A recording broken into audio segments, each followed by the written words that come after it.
Hey, good afternoon. Just wanted to check in with you guys and let you know that we're continuing our study in God's Word in the book of Philippians. And we're looking at the book of Philippians with this kind of idea, joy comes in the morning. Now, the reason we're looking at it in that way is because oftentimes we go through difficult times in our lives, pain and suffering. We go through those times in our lives that seem incredibly dark. Sometimes it's because of the decisions that we've made. Let's be honest. We've made some poor decisions, and those decisions have created this pain in our life. Sometimes it has nothing to do with any decision that we've made. It's just part of life. We've know somebody who's going through a terminal illness, or maybe you're going through a terminal illness, or you're going through some kind of other difficult health situation, and now here you are going through this very dark time in your life.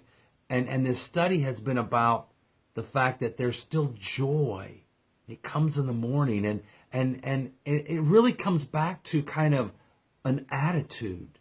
I need you to understand that. We all have a choice in how we react and how we respond. We can make excuses, and you know what? People are full of excuses.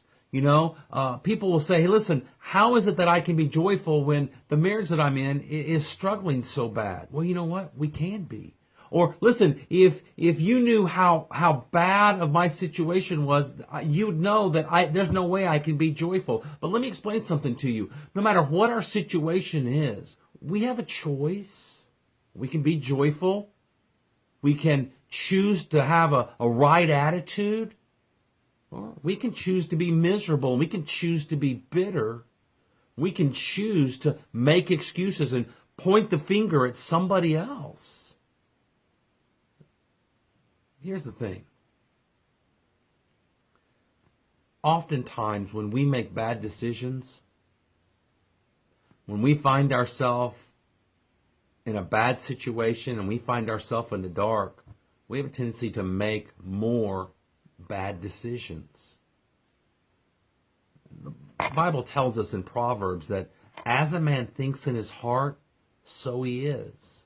If we begin to think in negative ways, we begin to make negative decisions.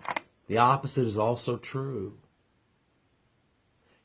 My family and I just recently bought a house, and it's an older home, and we're in the process of having to remodel it. Now, let me ask you this question. What is the first thing you have to do when you start remodeling a house? You have to get rid of all the old stuff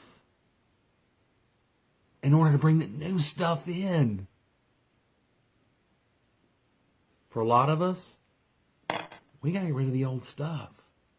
Old way of thinking, sin, ungodliness. We got to get rid of it. Change the way we think, change our attitude.